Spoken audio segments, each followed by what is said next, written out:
Yeah, Guy and Terry from Growall Fur and Wool Company. Just going to go over a couple quick things for when you come to the truck. We ran our first route last night. The factory has been open for people bringing it into the front counter.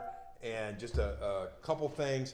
First thing is, I think one real important thing is that a lot of the fur used to be purchased, November, December, and now with the beaver market being better and the way some of the seasons have been extended throughout the United States, a lot of our routes are all the way into April and even May, and especially when we go on some of our southern routes, the fur is purchased when it's pretty warm out. So, and a lot of those skins are beaver. So we ask you to, on most of our routes, if you can just keep your stuff frozen when you bring it to the truck. We obviously don't have to really examine the inside of a beaver anyway because the holes don't matter so much for this hatter market.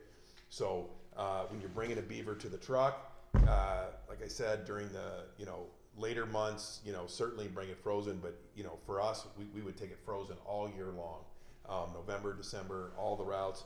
Just fold it over one time like this on the backbone is perfect. If you don't have room for that, you can fold it one more time like that. We can still pretty much tell how big it is.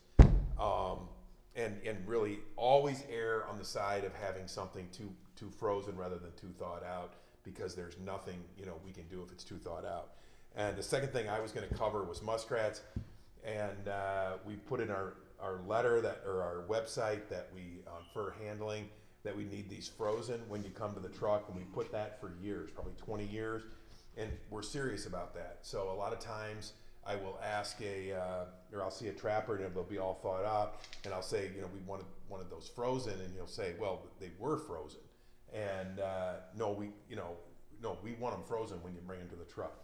The only thawing that should happen is between your freezer. It's the last thing you should bring to the truck, because a lot of times, we're not going to get home that night, and these rats are going to have to last a couple days. So if they're frozen when you bring them to us, we can throw them in the back, and they'll stay that way. Then Terry's going to go over raccoon and otter. And with the raccoon, a lot of guys will bring them rolled up, or freeze them rolled up, and then they'll have to thaw them out when they bring it. If you freeze it flat like that, you can even tuck the tail under if you'd like. Bring it froze, we can see exactly what it is. Same way with otter, you can tuck the tail, bring it froze, and if they're too big, obviously you can't get them in the freezer, you'll have to fold them in half. On the green raccoon, one thing I do want to say is, like, a guy, you think you have 4 or 5 coon to thaw out, it's not that big of a deal, but you get a guy who's got 100 raccoons, and to thaw them out and everything, it's a big job. So we don't mind if you bring them frozen, but have them so that we can give you the most for what you have. If you've got them kind of scrunched up like this, they don't look as big when they're frozen, or rolled up. We certainly can't see what they are, and we got to err on the cheaper side.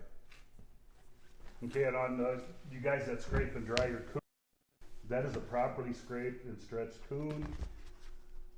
That's a pretty good sized window there. A lot of guys will come way up here, and you do not want to do that. You don't want to get that window any bigger than that.